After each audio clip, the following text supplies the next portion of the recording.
그 휴먼 라이브러리 이 코너 진행을 맡게 돼가지고 그 좀 시간이 촉박한 관계로 이렇게 갑작스럽게 생각이 낸 그 주제가 있었습니다. 그래서 지난주에 그 예고해 드렸고 카톡방에 제가 좀 이렇게 올려드린 것처럼 여러분 각자가 그동안 혹시 옥중서신 어떤 것이라도 좋습니다. 그 옥중서신들을 혹시 읽으신 책이 있으시면 그것들을 함께 나누고 좀 이렇게 공유하는 시간을 가졌으면 예, 합니다. 제가 오늘 이 주제를 선택하게 된 데는 뭐 여러 가지 동기가 있을 수 있습니다. 어, 제가 여러분께 한 가지 제가 갖고 있는 오래된 그 책을 하나 이렇게 잘 보이실지 모르겠는데요. 이건 시집입니다. 시집인데 그 혹시 보이실지 모르겠는데 종이가 누렇게 변색이 된 아주 오래된 그 시집입니다. 저는 이제 책을 이렇게 사게 되면 이렇게 끝부분에다가 그 날짜를 기록해 놓는 습관이 있습니다. 그래서 이 시집의 끝부분에 보면 이렇게 되어 있습니다. 1984년 10월 11일. 그러니까 1984년이니까 거의 40년 가까이 된 이렇게 책인데요. 1984년 10월 11일, 그러니까 40년 가까이 된 아주 낡은 이 시집을 제가 아직도 버리지 못하고 가지고 있는 이유가 있습니다. 1984년 10월 11일이면 그때는 제가 그 목포교도소 미결 사동에 이렇게 수감되어 있을 때입니다. 비록 수감 기간이 그 뭐 이렇게 길지 않고 짧은 기간이었는데 이때 이제 그 후배들이 또 동료들이 이렇게 조를 짜가지고 하루에 한 번씩 이제 면회를 왔었는데요. 그때 저에게 뭐 필요한 거 없냐고 해서 제가 혹시 최근에 나온 시집이 있으면 하나 좀 넣어달라고 했더니 그때 어, 그때 어떤 아마 후배였던 것 같습니다. 그 친구가 넣어준 책이 이 시집인데요. 나해철이라는 시인의 무등에 올라라는 시집입니다. 되게 오래됐죠. 84년도 책인데 제가 그때 이 후배가 넣어준 이 시집을 읽으면서 여러분 제가 좀 부끄러운 이야기입니다만은 제가 지금까지 그 성직자로 살면서도 성경을 읽고 성서를 읽고 울어본 적이 단 한 번도 없습니다. 그만큼 제가 양심에 이렇게 화인 맞은 족속인데요. 그런데 그때 이 시집을 읽고 정말 엄청 울었던 기억이 납니다. 그래서 어, 제가 이 시집을 가지고 왔습니다. 혹시 괜찮으시다면 이 시집 중에 그때 읽고 가장 그 많이 울었던 그 시를 짤막하게만 이렇게 읽어 드리도록 하겠습니다. 사랑을 시작하는 동생에게라는 시입니다. 사랑을 시작하는 동생에게 나해철. 사랑이 깊으면 결코 보이지 않던 풀잎 끝에 이슬이 보이고 이슬 속으로 너는 걸어 들어갈 수 있다. 여린 어깨로 돌짐을 지고 돌 십자가를 지고 심리 외길을 갈 수 있다.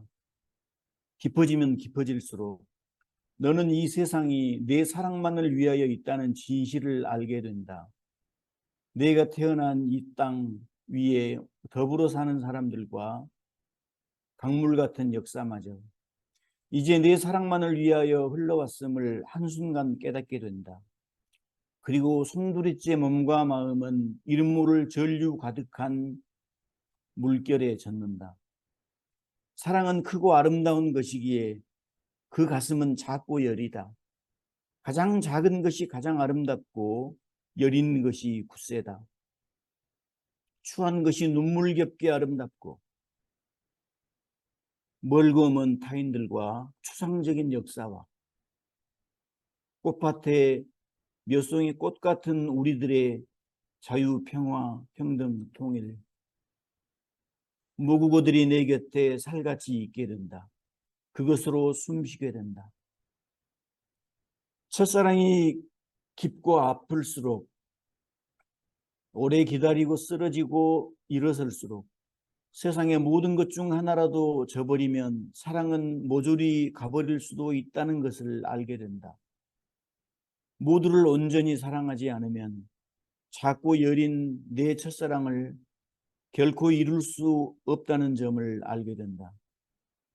언젠가는 이 세상이 내 첫사랑의 모든 것이라는 것을 알게 된다. 이 땅과 역사, 하늘과 구름, 풀과 저 건너편 이름 모를 행인이 내 첫사랑임을 알게 된다.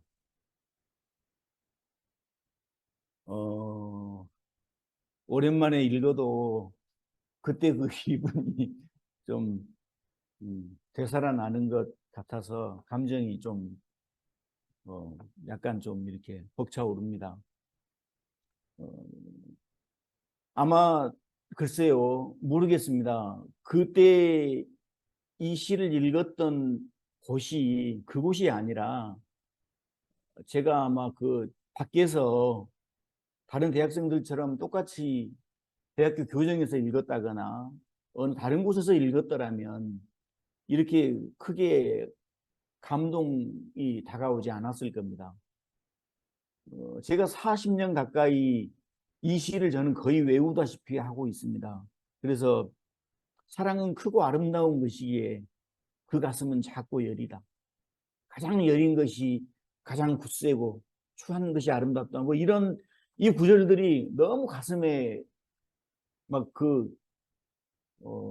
막 침투한다고 하는 그런 느낌들을 그때 가졌었거든요. 그래서 나중에 이제 생각해 보았습니다. 왜 똑같은 시를, 똑같은 책을, 똑같은 글을 그 어떤 공간에서 어떤 시간, 그때 쓸 때마다 서로 달라질까? 아마 그 이제 오랫동안 그 감옥에서 지내면서 그 편지를 쓰고 글들을 써왔던 사람들의 글들을 읽어보면 전반적으로 우리가 느끼는 그 공통적인 특징들이 있습니다. 그 중에 가장 첫째 한 가지는 문장들이 전체적으로 단문입니다. 그 다음에 두 번째는 이건 제 개인적인 느낌인데요. 글들이 되게 정갈합니다. 근데 단문이 될 수밖에 없고 정갈할 수밖에 없는 이유가 있습니다. 왜냐하면 지금은 어쩔지 모르겠는데 그 옛날에 그 감옥에 막 한 4, 50년 전 그때의 감옥 생활은 요즘하고는 너무나 달랐을 것입니다. 그래서 그때는 그 편지를 마음대로 쓸 수 없었고 봉함엽서라고 하는 이렇게 혹시 여러분 기억하실지 모르겠습니다. 양면지 한 장 정도 되는 그 사이즈의 엽서가 반으로 접게 되어 있죠. 그래서 거기에 이렇게 그 엽서에다 이렇게 편지를 쓰도록 되어 있는데 거기다가 자신의 하고 싶은 얘기를 다 적으려면 먼저 글을 쓰기 전에 머릿속으로 완벽하게 정리가 다 되어 있어야만 합니다. 종이를 낭비할 수가 없으니까요. 그리고 문장은 단문이 되어야 하고 여러 차례 머릿속에서 고치고 하다 보니까 글이 정갈해질 수밖에 없습니다. 이제 제가 지난번에 그 카톡방에 올려드린 제가 가지고 있는 또 제가 읽었던 옥중서신이 8가지가 있습니다. 근데 그 중에서 이제 신영복 선생님의 감옥으로부터 사색이라는 책이 있죠. 근데 그 신영복 선생님의 그 감옥으로부터 사색은 그 편지를 주로 어디에 쓰셨냐면 그때 당시에 그 이제 화장지가 오늘날처럼 이렇게 그 두루마리 화장지가 없었기 때문에 매일 그 화장실에서 이렇게 일을 보고 뒤처리를 해야 했던 옛날 어르신들 기억하실 겁니다. 옛날에는 뭐, 어, 이렇게 재래식 화장실 앞에 봐보면 못에 이렇게 신문지 몇 등분 쪼개가지고 이렇게 꽂아놓지 않습니까? 근데 그런 것처럼 갱지를 몇 장씩을 매일 이렇게 줬다고 합니다. 갱지, 누런 갱지 있잖아요. 그러니까 그 화장실에서 써야 할 그 종이를 아껴서 거기에 편지를 쓰다 보니 아주 그 이제 어, 되도록이면 제한된 공간에 많은 글을 써야 하고 수정할 수 없으니까 그걸 머릿속에서 완벽하게 정리를 해서 써야 되는데요. 제가 또 여러분에게 보여드릴 이 책이 그때 신영복 선생님의 그 옥중에서 쓰셨던 그 이제 육필 그 편지를 받은 사람들, 그 사람들이 나중에 이렇게 서로 이렇게 그 편지들을 모아가지고 이대로 버리기는 아깝다. 이걸 책으로 출판하자 해서 영인본을 이렇게 발간을 했습니다. 그리고 원본은 이제 신영구 선생님께 돌려드렸고, 그래서 여기 보면은 그때 당시에 그 신 선생님이 쓰셨던 갱지에다가 글을 얼마나 빽빽하게 쓰셨는가를 그게 이렇게 고스란히 남아 있습니다. 제가 이 책을 아주 소중하게 간직하고 있습니다. 거의 모든 그 옥중에서 쓴 편지, 그러니까 옥중 경험을 되살려서 쓴 자서전이 아니라 옥 감옥에서 누군가에게 쓰는 편지들은 이렇게 정갈하고 깔끔하고 그 사람의 생각을 정말로 이 짧은 글 안에 또 누군가에게 쓰는 그 편지 글이라는 것처럼 가슴을 절절하게 하는 것이 없죠. 그래서 오늘 여러분들과 함께 여러분이 읽으셨던 그 옥중 서신들을 같이 나눠봤으면 합니다. 참고로 제가 8가지를 여러분께 제가 갖고 있는 것들을 소개해 드렸었는데 내류의 세계사 편력, 안토니오 그람시의 감옥에서 보낸 편지, 그다음에 보네포의 저항과 복종, 신영복 선생님의 감옥으로부터 사색, 서준식 선생님의 옥중서한, 김대중 전 대통령의 옥중서신, 황대권 선생님의 야생추 편지, 그 다음에 또 특이하게 정수일이라는 분이 쓴 소걸음으로 천리를 가다라는 그 책들이 있습니다. 그리고 또 박정희 형제님께서 읽으셨고 가지고 계시는 마틴 루터 킹 주니어가 쓴 버밍엄 감옥으로부터 편지가 있습니다. 그래서 먼저 어, 여러분이 읽으신 옥중 서신들 좀 나눠봤으면 좋겠는데요. 혹시 박정희 형제님 그 마틴 루터 킹의 그 버밍엄 감옥으로부터 편지 간단하게 한번 같이 나눠주실 수 있겠습니까?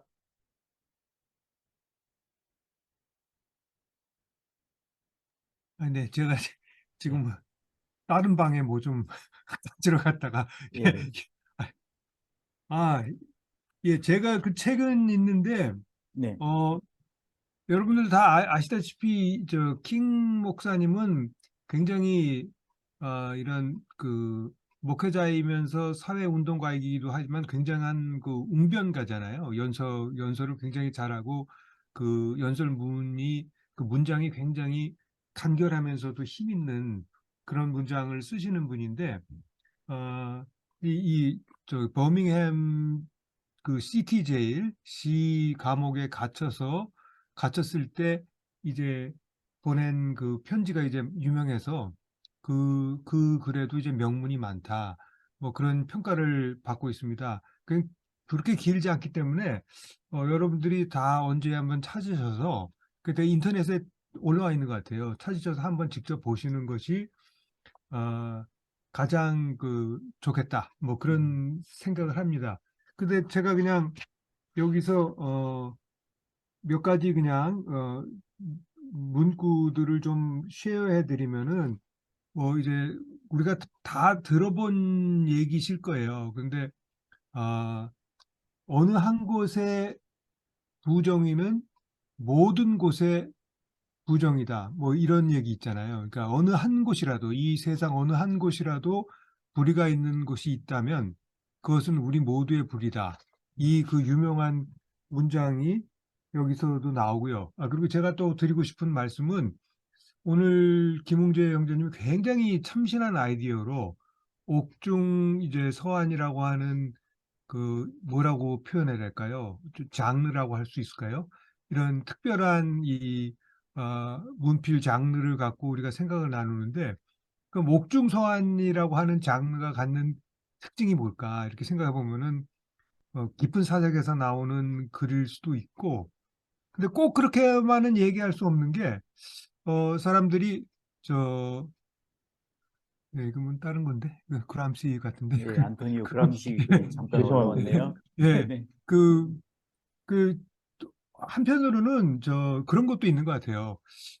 이게 나한테 이거 지금 마지막 기회다. 얘기할 수 있는 게. 그러니까 할 말을 어떻게 다 쏟아내려고 하는 의지가 옥중서 안에 좀 담겨 있는 면도 있고 어떤 경우에는 이제 분노가 좀 표현되는 경우가 있는데 이 마틴 루터 킹의 이 옥중서 안도 굉장히 좀 의분에 찬 그런 부분이 많이 있는 것 같습니다.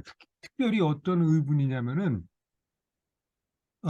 자기를 탄압하고 반대하는 그런 이제 경찰이나 뭐, 이 남부의 그 정권, 이런 것보다도 괜찮은 백인들. 그렇죠. 예, 그러니까 예, 맞습니다. 예, 생각을, 네 예. 생각에는 동의한다. 동의하나? 그런데 예, 방법을 맞습니다. 좀 온건하게 하면 되지 예, 않겠니? 예, 예, 예, 조금만 더 예, 기다리자. 뭐 예, 이런 얘기하는 사람들에 대한 분노가 좀 절절하게 네, 나오고 있습니다. 그래서 여기서 나오는 얘기 중에 유명한 얘기 중에 하나가 연기된 정의는 정의는 정의가 아니다. 이제 예, 그렇죠. 정의가 아니다. 뭐 예, 이제 이런 말씀도 나오고요. 그래서 아무튼 또 어떤 데서는 같은 맥락에서 정말 우리를 좌절하게 하는 것은 그 적들의 그 절대적인 오해가 아니라 그 동지들의 그 얄팍한 이해이다. 예, 뭐 이런 얘기도 나옵니다. 그래서 제가 제 말이 길어지니까 이제 마무리하겠는데 아무튼 음, 이걸 직접 보시는 게 제일 좋겠고요. 네, 맨 끝에 거의 편지를 마무리할 때 킹 목사가 이런 말을 해요. 이 편지에서 그러니까 막 좀 저기 정열적으로 편지를 써놓고 나니까 약간 걱정이 됐나 봐요. 음, 맨 끝부분에 내가 절제하지 못해서 어, 내 말이 지나쳤다면은 용서하기 바란다. 음, 그런 말을 하고요. 근데 내가 잘못 절제해서 어, 충분하게 얘기하지 못했다면 그건 정말 하나님한테 음, 음, 죄를 진 거다. 음, 이런 말을 하고 있습니다. 그러니까 어떤 면에서는 참는 게 인간적으로 중요하지만 음, 참지 말아야 할 때 참는 거야말로 음. 정말 하나님한테 죄를 지는 거다. 뭐 이런 말씀입니다. 이만 드리겠습니다. 네, 감사합니다. 그, 예, 방금 그 채팅창에 우리 그 스테파니 자매님께서도 이 책을 읽으셨다고 그랬는데 혹시 스테파니 자매님께서 예, 느끼신 어떤 감동이나 그런 게 있으시면 함께 나눠주셨으면 좋겠습니다. 네, 저도 사실은 이걸 보면서 많이 울었어요. 왜냐면, 어, 제가 여기서 지금 하고 있는 어떤 일하고 상당히 일맥상통하는 것이 있다는 생각이 들었습니다. 그리고 우리가 탄압을 받을 때, 그러니까 죄가 없이 무고한 일을 당할 때에 우리가 이 일을 해결하면서 상대방에게 정신적으로 지지 않는, 그러니까 사실은 제가 이제 무슨 일이 있었냐면요. 이 타운에서 이제 그 백인 남자가 아시안, 그러니까 한인 여성을 차별한다. 이런 걸로 일을 삼자고 하는 백인들이 있었어요. 근데 제가 혼자 깊이 생각을 해봤습니다. 우리가 차별을 받는다고 생각하는 쪽은 약자 쪽이죠. 그러면 제가 상대방이 나를 차별한다고 하는 것은 상대방을 너무 크게 보는 것입니다. 그런 생각이 들었어요. 그래서 제가 내가 백인 남자를 차라리 차별하는 게 낫지. 백인 남자에게 차별 당한다는 생각을 하는 것은 상당히 자존심이 상하는 일인가. 그래서 제가 그걸 조금 거부했어요. 나는 이걸 이 사람 내 이 환경이 지금 시츄에이션이 백인 남성에게 한인 여성으로 차별받는다고 선포하고 싶지 않다. 그런 생각을 많이 했습니다. 근데 지금 이 흑인들은 사실 요즘도 우리가 보기에도 아직도 차별받습니다. 그리고 교묘하게 백인들은 이 흑인들의 정신이나 이 사람들의 어떤 의지를 말살하려는 정책을 많이 펴니다. 그렇기 때문에 사회 보장 같은 거를 끊임없이 원하는 대로 다 주고 또 아이들을 많이 낳게 해가지고 걔네들을 다 돈 줘서 키우게 하면서 아무튼 이 사람들이 정상적으로 자기 자신들의 어떤 자존심이나 자부심과 긍지 같은 것을 살리지 못하게 사회적으로 굉장히 많은 가짜 뉴스 같은 것도 퍼뜨리고 이렇게 하고 있지 않습니까? 근데 이제 우리가 자기 자신이 약한 사람이라고 어, 자기한테 얘기를 할 때 이미 정신적으로는 지고 있는 거죠. 그런데 이분이 마틴 루터 킹 목사님은 우리가 그러기 때문에 정의의 극단주의자가 됩시다. 음. 우리가 가만히 있으면 안 돼요. 그러니까 굉장히 힘차게 부르짖어야 되는데 다만 폭력을 피하는 음. 그런 정의로운 방법으로 시위를 해야 된다. 음. 왜냐, 우리가 정의의 극단주의자가 되려고 하면은 창조적인 일을 이루어낼 수 있습니다. 우리에게 감추어진 모든 불법적인 일을 우리가 표면으로 끌어내고 그것을 통해서 우리가 새로운 질서나 어떤 창조적인 극단을 또 마련해낼 수 있습니다. 그럴 때 우리가 온전하게 다 어, 차별이 없는 세상을 만들어낼 수 있고 그래서 여기서 이분이 말씀하시는데 예수는 사랑에 대한 극단주의자였고 또 바울은 예수 복음에 대한 극단주의자였고 마틴 루터는 이렇게 이제 쭉 얘기하시죠. 극단주의자 아니었습니까? 여기 내가 서 있다. 나는 하나님이 나를 도우시듯이 타인을 돕지는 못한다. 또 존 버녀는 나의 양심을 굳게 지키고 나의 생명이 다할 때까지 감옥에 있겠다. 아브라함 링컨은 이 국가는 반은 노예이고 반은 자유인인 채로 생존해 나갈 수는 없다. 토마스 제퍼슨은 모든 인간은 평등하게 창조되었다는 자명한 진리에 찬성한다. 그러니까 우리가 극단주의자가 될 때 새로운 것을 창조해낼 수 있지만 이분이 그랬죠. 우리에게 정말 중요한 것은 내 자신이 어떤 유형의 극단주의자가 될 것이냐. 같은 골고다 언덕에서 세 사람이 처형을 당했지만 두 사람은 비도덕적인 극단으로 처형을 당했고 나머지 한 사람은 사랑, 진리, 선을 위한 극단으로 처형을 당했다. 이렇게 얘기를 했어요. 그러면서 제가 제일 울컥했던 거는 패배당한 정의가 승리한 악보다 강하다. 근데 제가 너무 눈물이 났습니다. 저는 네, 여러 가지 굉장히 무고한 일로 패배했지만 제가 정말 믿는 것은 승리한 악보다 강하다. 반드시 저 역시 극단적인 정의를 실현하는 사람이 되어야 되지 않느냐 그런 생각을 했습니다. 감사합니다. 예, 감사합니다. 아이고, 예, 우리 박정희 형제님하고 스테파니 장자매님, 예, 버밍엄에서의 옥중 편지, 마틴 루터 킹 목사의 글들을 두 분이 소개를 해주셨습니다. 너무 감사하고요.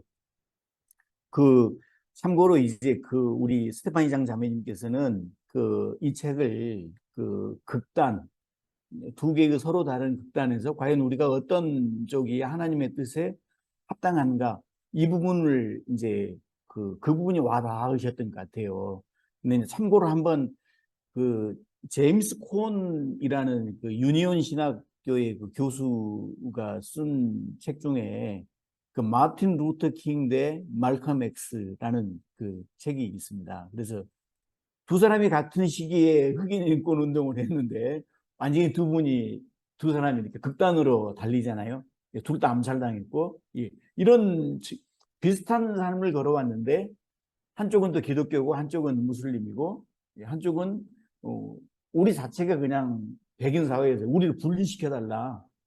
또 안 되면 우리는 그래서 폭력을 동원해서라도 이걸 이겨야 된다라는 뜻을 이렇게 하셨던 분이고 그러나 이제 또 제임스 콘은 상당히 중립적인 입장에서 두 분을 이렇게 같이 보더라고요.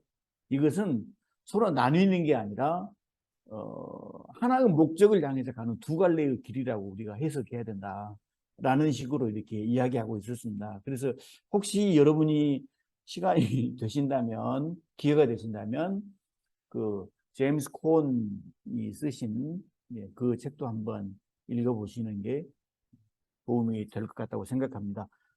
그 다음에 그 주중에 카톡 단톡방에 우리 박연아 자매님께서 그 김대중 옥중 서신하고 신영복 선생님의 감옥으로부터 사세, 그 다음에 황백원 선생님의 야생주 편지, 이 세 권을 읽고 소장하고 계신다고 하셨는데, 우리 박연아 자매님 혹시 좀 소개 함께 나눠주실 그런, 것들이 있으신지요? 저희가 너무 오래전에 읽어가지고 예. 그때는 어, 이게 뭔지도 모르고 그냥 그렇게 읽었다가 이번에 이제 또 다시 읽게 된 기회가 있었는데 이 중에서 제가 이제 그 야생초 편지, 황대근 선생님의 야생초 편지를 이제 골랐어요. 음. 제가 이거 죄송합니다. 제가 다 읽지를 못해가지고 그냥 네. 제가 읽은 데까지만 음, 음. 그래서 이게 제가 이제 예전에 그 성동구치소에서 한 4년을 이제 왔다 갔다 했어요. 네. 제가 구치소에 수감된 건 아니고 음, 구치소 내부에 그 정신질환이 있으신 분들에 대한 음, 상담이라든지 그리고 그분들이 이제 출소했을 때 어떻게 해야 되나 하는 부분들 때문에 그래서 한 4년 정도 제가 성동구치소를 왔다 갔다 했는데요. 이 옥중이라는 게 어떻게 모르겠어요. 다른 구치소나 뭐 이런 청송교도소나 이런 데는 가보지를 않아서. 근데 이 구치소라는 데 입구에 들어갈 때부터 죄를 지었든 안 지었든 굉장히 이게 사람을 긴장하게 만들고 이 머릿속이 이게 하얗게 되더라고. 매번 드나들 때마다. 뭐 몸 수색부터 그다음 모든 핸드폰, 모든 그 소지품을 다 입구에서부터 내려놓고 들어가야 되고 가는 데마다 그 복도를 지날 때 싸한 느낌, 그다음에 철커덕거리는 그 철문 여는 소리, 그리고 그 좁은 그 방이 이제 원룸이죠. 안에 이제 모든 것이 이제 방 문 하나를 열고 들어가면 이제 다 갖추어져 있는 구조들인데 거기서 오는 그런 굉장한 이질감들. 그래서 그 속에서 억울하게 아니면은 본인의 뜻과 상관없이 들어가게 됐다면 정신적으로 정말 멀쩡할 수가 없을 것 같다. 그런 구조였었고, 그렇지만 전 또, 서울역에 보면 쪽방촌이 있어요. 쪽방촌보다는, 좋다. 어떤 생활 여건이 좋다라는 생각을 하기도 했었는데, 음, 그런 삭막한 곳에서 저는 이 야생초라는 게, 그 야생이라는 느낌이 어쩌면 비슷할 수도 있을 것 같다. 본인의 모습일 수도 있을 것 같다라는, 생각이 들었었고, 그리고 그래서 이분이 그 안에 보면 내용에 풀이라든지 너무 많이 잘 아시더라고요. 그래서 음. 보니까 농대 출신이시더라고요. 네. 그래서, 그래서 이분이 보는 그 속에서의 어쩌면 희망일 수도 있는 그 작은 것을 바라보는 눈이 남다를 수도 있겠다라는 생각이 들면서, 어, 제가 사는, 지금 제가 사는 뭐, 과거든, 현재든, 미래든, 사는 속에서 나는 어떤 희망을 보고, 어떤 부분을 또 조금 더 내가 이 황대원 선생님이 바라보는 그런 시선들, 어쩌면 이분은 야생초라는 걸 통해서 명상을 하지 않았을까. 모든 글 내용들이 명상에 가깝다라는 느낌을 많이 받았고요. 제가 여기서 이제 그 가슴에 와닿는 구절이,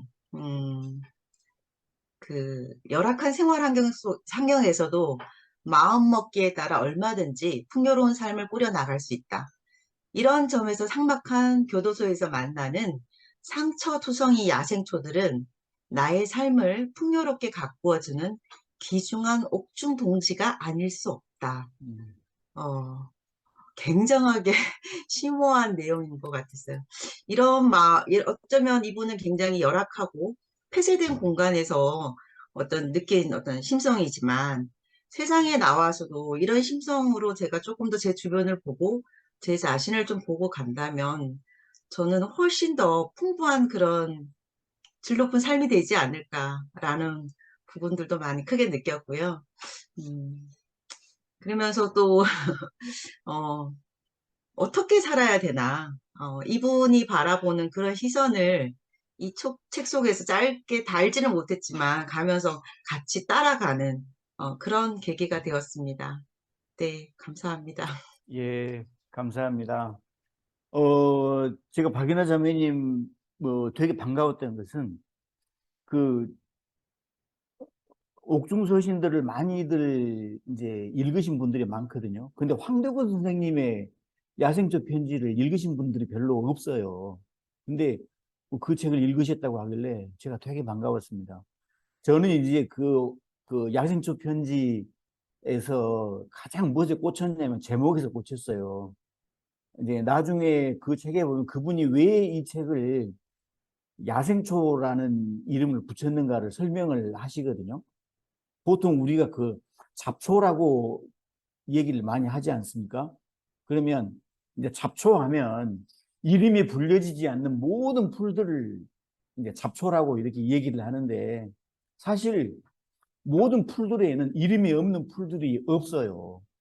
근데 우리 사람들이 뭐 어떤가에 이름을 정해놓고 그걸 부르는 것은 지극히 한정적인 것이죠. 우리 인간에게 유용하다고 생각되는 것들. 그런 것들에게만 이름을 부여하고 나머지는 그냥 뭉뚱그려서 잡초라고 말해버리고 그것들은 뽑아도 되는 것들, 뽑혀져야 되는 것들, 밟혀져도 되는 것들 이런 취급을 해버리는데 이제 황대건 선생은 잡초란 말 자체를 없애야 한다. 그래서 야생에서 자라는 풀, 화초가 아니고 그 나머지 것들은 다 야생초로 취급받아야 한다라고 이제 이야기한 데서 저는 되게 감명을 받았습니다. 예, 대단히 죄송한데 제가 지금 멀리 왔는데 네, 꼭 만나야 될 사람들이 있어서 할 수 예, 없이 이 귀한 예, 데 왔거든요. 근데 또 예, 거기 참여를 해야 돼요. 예, 그래서 먼저 잠깐 하고 예, 페이드아웃 할게요. 제가 하나 뭐 공유 드리겠습니다. 이게 공유가 어떻게 된 거야 이거 했는데 이게 보이시나요? 네, 보시나요? 예, 예, 예. 제가 요것에 대한 사연을 잠깐 말씀드리고 나갈게요. 86년 12월 2일 김대중 대통령께서 저에게 써주신 옥중서간 그 책을 주시면서 저에게 써주신 겁니다. 저는 김대중 대통령과 깊은 인연을 가지고 있었는데 이때가 마지막이었어요. 그래서 김대중 대통령 되신 다음에는 뭐 제가 한국에 없었으니까 그 이후엔 전혀 컨택이 없었는데 저는 감옥을 한국의 그저 법무부 학교라고 그러죠. 법무부 학교. 법무부 학교는 가보지를 못하고 이제 경찰서 유치장은 뭐 아주 자주 신방이 아니라 자주 갔었습니다. 그리고 그런데 그래서 이제 저는 옥중서신을 읽은 것보다도 이제 이분과의 얽힌 요 얘기 잠깐 드리려고 하는데 제가 86년 2월에 86년 너무너무 한국 생활이 힘들어가지고 미국으로 정치적 망명이 아니라 경제적 망명을 하려고 이제 모든 준비를 했어요. 그래서 이제 마지막에 가기 전에 이제 김대중 대통령한테 인사를 하러 갔더니 이걸 써주셨어요, 그날. 그래서 이제 받은 건데 갔다가 결국은 2월 4일 날 돌아왔습니다. 그냥 계속 미국에서 살려고 마음을 먹었는데 박종철이라는 학생이 고문을 받아서 죽었다는 뉴스가 나왔어요. 그 신문을 보고 난 미국에 편하게 좀 살아보려고, 어려운 거 탈피해서 편하게 살아보려고 갔는데, 그래서 마음이 괴롭잖아요. 그래서 이제 기도를 해야 되는데, 뭐 미국 교회에 뭐 새벽 기도 하는 데도 없고, 뭐 교회 평소에 문 연 데도 없고 해서 어떤 그 주변에 국민학교 운동장에 가서 새벽에 기도하다가 보니까 요나가 떠오르더라고요. 요나가. 그게 그래서 할 수 없이 가자. 그래서 이제 돌아왔습니다. 그래가지고서 그 후 이제 10년간 한국에서 제 인생에 가장 어려운 시기이기도 했지만 가장 빛나는 시기, 지금 생각하면은 가장 아름다운 시기였던 것 같습니다. 그래서 박종철 사건이 없었으면 저는 한국으로 돌아가지 않고 지금쯤 미국에서 아주 좀 잘 살지 않았을까 이렇게 생각이 됩니다. 그래서 10년 그렇게 살다가 하고 결국은 이제 나중에 더 이상 또 못 견뎌서 호주로 오게 돼서 오늘에 이르게 됐습니다. 그래서 요거 김대중 선생님 이 옥중서관 얘기 나오니까 요거 한번 보시라고 말씀드리는 겁니다. 예, 이상입니다. 감사합니다. 예, 아주 소중한 자료를 소장하고 계십니다. 감옥으로부터 사색을 읽었는데 글을 읽으면서 막 감옥이라는 것이 상당히 찰 줄 알았는데 따뜻한 내용이었었어요. 카톡방에 올렸듯이 그 토끼와 거북이 내용이 있잖아요. 그 내용에서 서로가 같이 공존할 수 있고 1등이라고 해서 자만하지 않고 2등인 사람도 같이 깨워서 같이 갈 수 있도록 하자. 이런 내용들이 있어서 참 따뜻했었고 또한 또 한 가지가 겨울인데 지금 한국은 이 겨울에 감옥은 더 추울 줄 알았는데 그 반대로 여름에 더 고통스럽다 그런 얘기를 하시더라고요. 그래서 내가 갖고 있는 체온이 다른 사람으로 인해서 피해를 줄 수 있기 때문에 더 고통스럽다. 열을 쓰지도 못한다든지 그러면 냄새가 나고 그럴 수 있잖아요. 그래서 참 신영보 선생님이 글이 참 따뜻했었다. 저는 이제 그런 것을 좀 느꼈고요. 그 또 한 가지 김대중 선생님의 이 책이거든요. 옥중서신 지금 읽고 있는데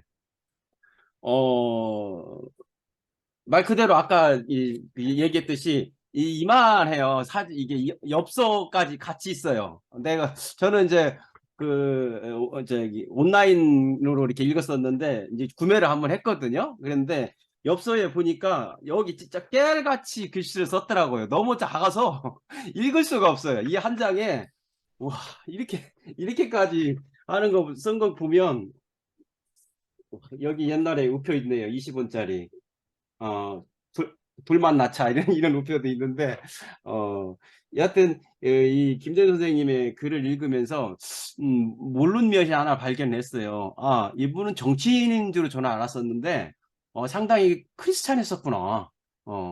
천주교에 깊게 뿌리를 갖고 있고 내용도 이게 성서적인 내용도 해박하게 갖고 있는 그런 분이었다라는 것을 처음 알았어요, 솔직히.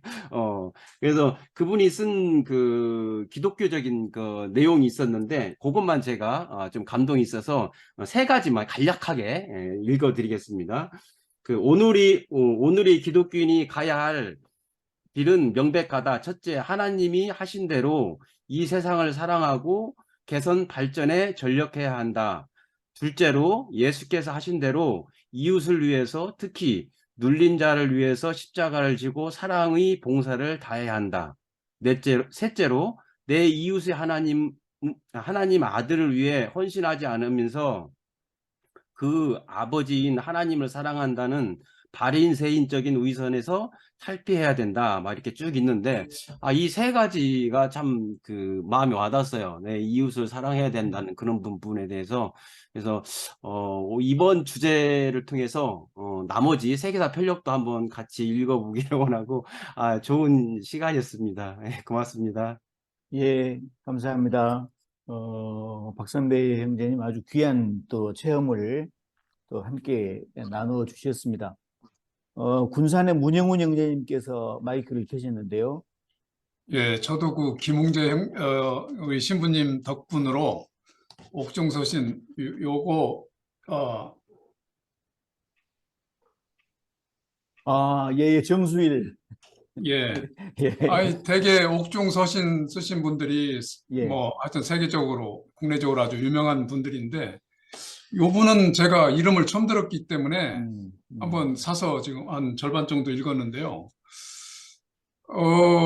그 원래 우리나라에 들어올 때 무함마드 깐수 깐수. 예. 요 예. 이름으로 와서 김영삼 정부 시대에 때 간첩 활동으로 적발됐어요. 네, 맞습니다. 그래서 이제 알고 보니까 이름이 정수일, 우리 전주에 계시는 그 김수일 형제님하고 이름이 똑같은데, 네, 요것을 아주 참 지금 재미있게 읽고 있습니다. 저는 이제 그 감옥에 이제 방문을 했습니다만 간 적이 없고 아주 온실에서 자란 느낌인데요. 그 문명 교류학이라고 하는 그 학문을 우리나라에 최초로 이렇게 도입해서 아주 꽃을 피우는 시기에 이분이 간첩 활동으로 잡혀 들어가가지고 그 실크로드가 우리나라까지 왔다는 것을 전 세계에 공인받기 직전에 이렇게 돼서, 그러나 이제 그 학문이 결국에는 남아 있어서 그 실크로드가 결국에는 이 해로에서도 왔고 이 육로를 통해서도 우리나라까지 왔다. 근데 이것을 일본이 자기 나라로 왔다고, 우리 한국은 제휴시키고 이렇게 역사를 왜곡했다는 내용이 이분의 역사 탐구로 나와 있어요. 그래서 이분이 좀 더 늦게 잡혔으면 참으로 좋았다. 읽으면서 이제 그런 생각까지 가지고, 그리고 저는 이제 읽으면서 이분이 다행히 김영삼 정부, 그 뒤에 김대중 정부에 잡혀서 그나마 좀 일찍 풀려나서 문명 교류학이 우리나라에서 좀 싹이 틔워서 좀 꽃을 피웠구나, 이렇게 좀 했고요. 이분은 진짜 제가 읽어보니까 우리 민족주의자입니다. 그러니까 자기의 학문, 열정적인 학문이 결국에는 사상까지 녹여버리는 걸로 제가 기억이 되거든요. 계속 읽으면서 그런 느낌을 받고 있어요. 우리 조선족의 천재가 중국인으로 돼 있다가 중국에서 그렇게 천재니까 자기 나라로 국적을 바꾸도록 그렇게 했는데도 결국에는 자기 본래 고향으로 이북으로 이렇게 간 이런 천재학자로 이렇게 읽혀지거든요. 여러분들도 한번 사서 읽어보시면 우리 조선족, 그다음에 중국의 그러한 여러 가지 상식적인 것도 이 안에 굉장히 많이 나와서 아주 제가 많이 도움을 받고 있습니다. 예, 저는 그렇게 문영훈 형제님 말씀 중에 감사합니다. 죄송한데요. 그 무하마드 깐수 교수는 제가 학교 다닐 때 수업을 들은 바 있습니다. 네.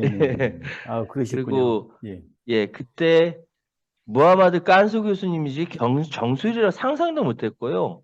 진짜 완전히 북한 사람이라 생각도 못했어요. 그래서 수염만 떼면은 저거 완전 한국 사람인데 이런 생각을 했었거든요. 근데 갑자기 간첩 사건이 터진 바람에 정말 깜짝 놀랐었습니다.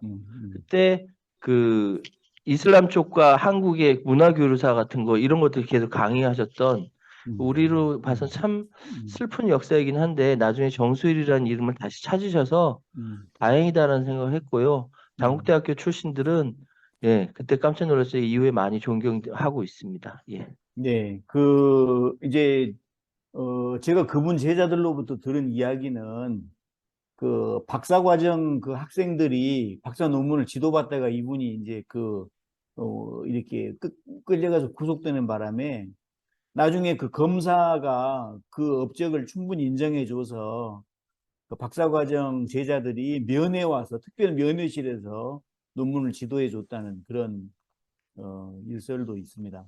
예, 우리 김경일 신부님. 김경일 형제님, 예, 부탁드립니다. 네네. 지금 목소리 이게 제대로 잘 들립니다. 들립니까? 예, 잘 들립니다. 잘 들려요? 네네. 저한테는 지금 전화기가 어떻게, 전화 한번 왔다 가고 난 뒤로 소리가 갑자기 작아져가지고 그냥 제가 말씀드리겠습니다. 제가 이제 지금 배가 너무 고파가지고 밥 먹으러 무슨 야채집인지 과일집인지 먹으러 또 먹어야 되기 때문에 근데 하여튼 제가 지금 단식이 사실은 1차 단식 끝나고 2차 단식이에요, 이게. 그래서 이 42일을 채워야 돼요. 그래서 아마 그 1월 말까지는 아마 계속 단식이 계속될 것 같고요. 그 뭐 디톡스 과정이라 해가지고 독을 빼는 과정을 해야 된다 그래서 그 지금 산 깊은 데 들어가기 때문에 그게 안 돼요. 저기 통신이 안 돼요. 그래서 하여튼 오늘은 제가 지금 천주교 여기 성당에서 또 불러가지고 잠깐 한 일주일 나왔다 들어가는 상황이라 용케 지금 들어올 수 있었습니다.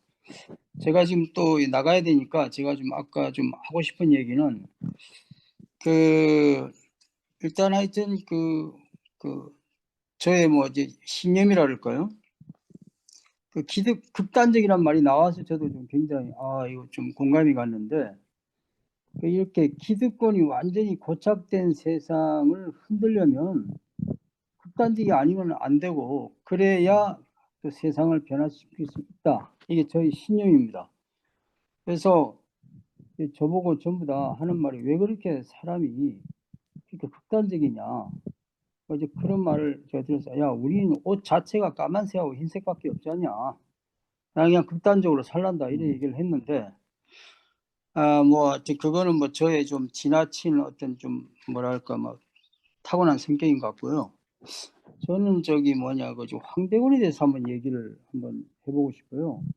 한 20년 정도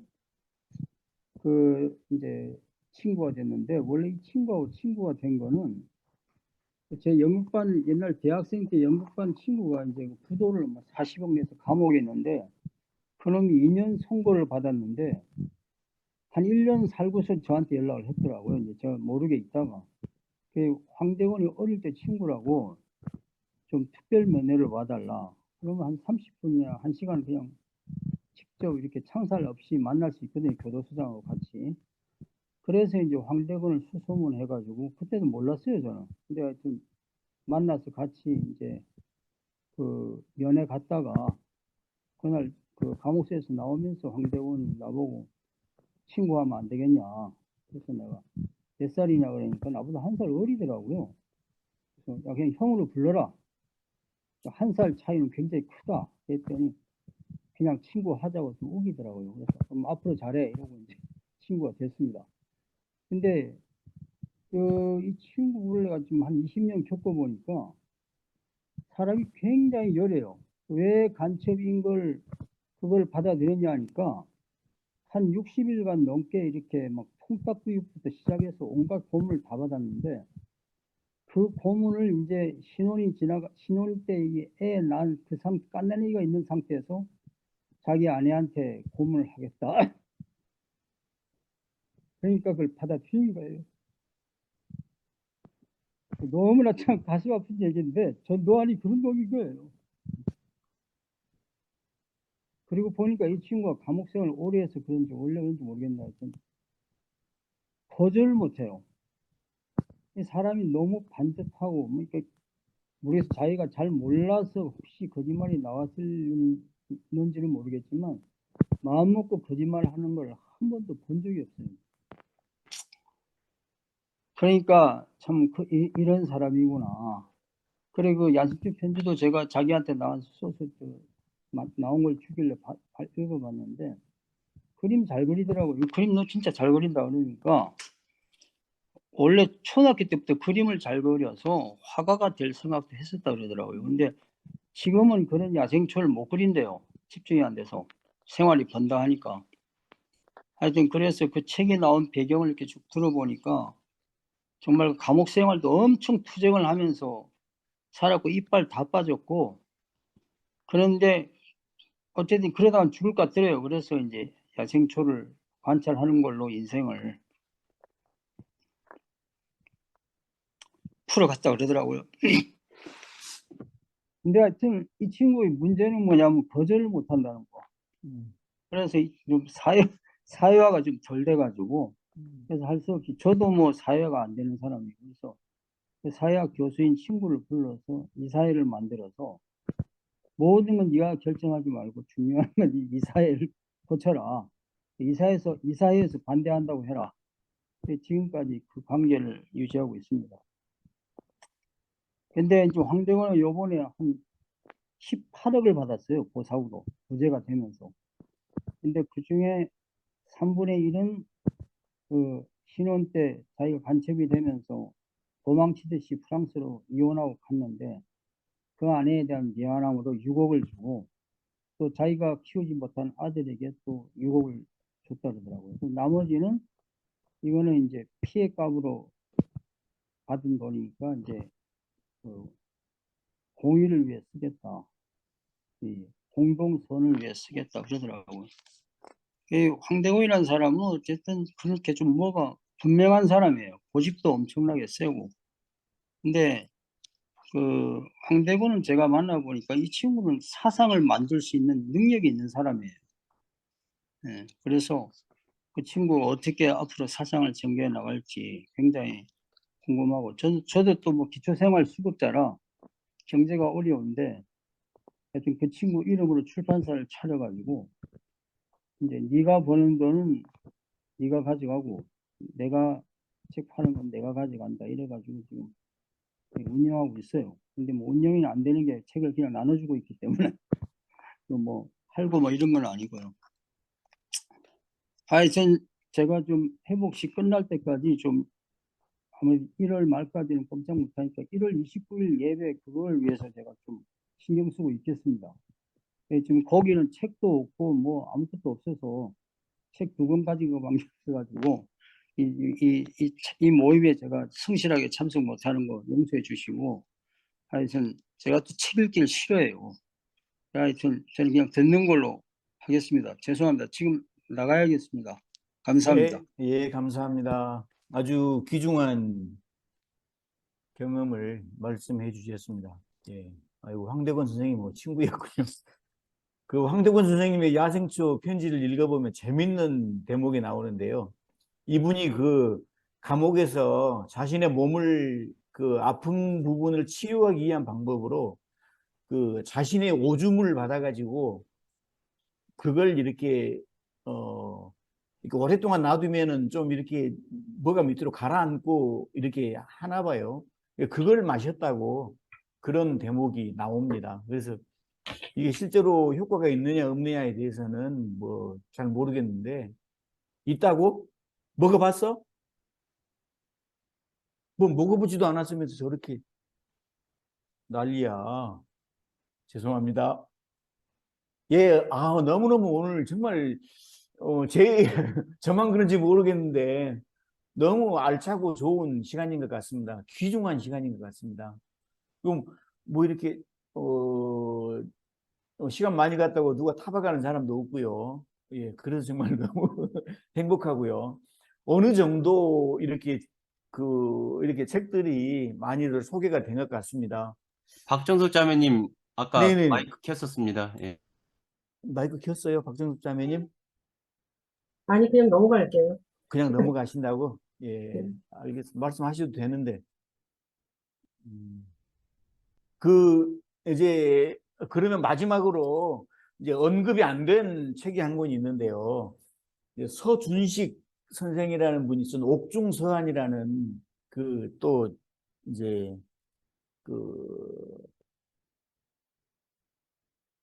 있습니다. 근데 이 서준식 선생님이 이제 좀 특이한 점이 하나 있습니다. 그게 뭐냐면 이분도 이제 그 제1동포 유학생 간첩단 사건으로 이렇게 맨 처음에 7년형을 언도를 받고 그다음에 7년 동안 그 감옥 생활을 했거든요.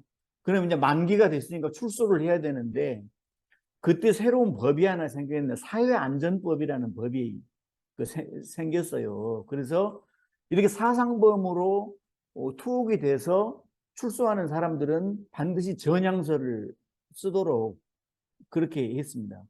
전향서를 쓰기를 거부하면 추가로 10년의 보호감호를 더 받도록 되어 있었습니다. 그래서 솔직히 이제 우리 신영복 선생님은 이제 특별가석방으로 출소를 했다고 하는데 제가 알기로 신영복 선생님도 전향서를 사필로 쓰셨습니다. 예, 그리고 이제 나중에 조금 그 논란이 되었던 것이 신영복 선생님은 출소한 이후에 어떤 사회 현상이라든가 어떤 그 민감한 이슈에 대해서는 철저하게 침묵으로 일관을 하셨거든요.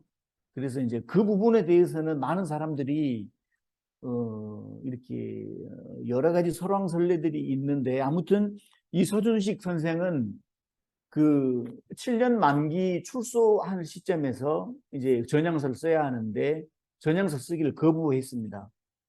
거부해서 덤으로 그 처음에 받았던 형기보다 더 긴 10년형을 더 받고 10년간을 더 감옥에서 갇혔던 분이거든요. 그래서 이제 서준식 선생은 자기 형 그 서승, 지금 그 동경대 그 경제학과 교수였던 그 서승이란 분하고 서울대에 유학을 왔다가 이제 그 북한을 이제 여행시켜 준다는 말 때문에 이렇게 방문을 일주일간 방문을 하고 돌아오죠. 그것 때문에 이제 들어갔는데요. 사실 이분은 그 어떤 권력도 개인의 사상을 함부로 재단할 수 없다, 이런 투철한 그 신념 때문에 전향서를 거부하셨던 분입니다.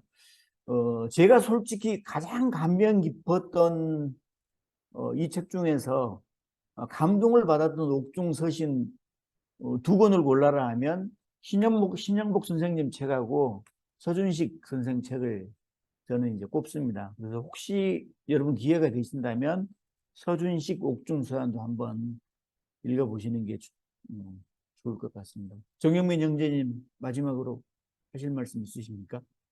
네, 뭐 저는 신청은 하지 않는데 아무튼 이 서신을 조금 살짝 읽을게요. 저는 늙은 데다가 이제는 예수 때문에 같이 몸이 되어 옥중에서 얻은 자식 이 친구에 관해서 그대에게 부탁하고 싶습니다. 그가 한동안 그대를 떠나게 된 것은 영원히 그를 돌려받을 수 있기 위한 것 아니었을까요? 이제는 그이가 노예가 아니라 사랑스러운 형제로 돌려받는 것이니 내게도 참으로 형제라면 하물며 그대에게는 인간적으로 보나 주님 안에서 보나 더욱 형제가 아니겠습니까?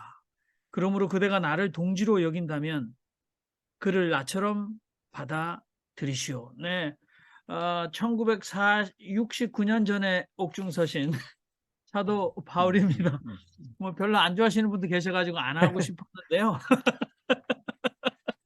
그래도 뭐 마지막에 조금 할 수 있지 않을까 그런 생각이 들었는데, 뭐 사실 저는 이 바울의 핵심 사상이 뭐 갈라디아서, 고린도전서, 골로새서에 나와 있는 그리스도 예수 안에는 동양인도 서양인도 없고 가진 자도 안 가진 자도, 공부 많이 한 자도 공부 못한 자도, 남자도 여자도, 불교인도 기독교인도 또 무슬림도 다 하나입니다 라는 사상이 아니었을까, 저는 그런 생각을 쭉 하고 있거든요. 근데 아무튼 오네시모라는 노예가 빌레몬이라는 주인을 버리고 도망했습니다. 그리고 사도 바울을 만났지 않습니까? 근데 이제 오네시모를 다시 주인에게 돌려보내면서 쓴 편지인데, 많은 비판적인 신학자가 바울이 노예제도 폐지를, 노예 해방을 요구하지도 않은 아주 그런 인간이다, 뭐 그런 얘기도 했습니다만, 노예 제도 폐지 문제나 도주한 노예의 은닉이나 보호에 관한 문제에 관해서 많은 생각들이 다름에도 불구하고 저는 바울이 이렇게 자신의 시대에 노예 제도를 인정했느냐 아니면 그것을 폐지하도록 강력하게 왜 요구하지 않았느냐라는 논란 속에서도 사실 기독교가 로마 제국의 국교로 공포되면 그것은 복음의 승리라고 봤던 사람도 있고 교회 타락의 시작이었다고 보는 사람도 있기 때문에 사실 로마의 기독교가 기독교가 되면서 많은 노예들이 도주하기 시작했습니다. 많은 노예들이 도주하는 일이 늘어났고 교회도 그런 입장을 밝혀야 했는데 결국은 2세기에 들어서면서 많은 그 주교들, 에베소 주교 또는 로마 주교가 노예 출신들이 실제로 주교가 되었습니다. 그리고 고대 말기의 노예 제도가 점차 사라지게 된 데는 바로 이 바울과 같은 기독교 사상가의 역할 또는 기독교의 영향이 컸다라고 생각하면서 마지막으로 이 차별과 혐오의 시대에 우리는 어떻게 투쟁할 것인가? 근데 극단주의자가 되지 않을 수 없다라는 우리 김경일 형제님의 말씀을 다시 한번 가슴에 새기면서 바울처럼 이렇게 아리까리하고 온건한 것 같고 시대를 인정한 것 같지만 결국은 세상 변혁을 위한 누룩처럼 스며들어서 결국은 일을 저지르고야만 투쟁 방법도 있다. 뭐 그런 생각을 하면서 빌레몬서 네,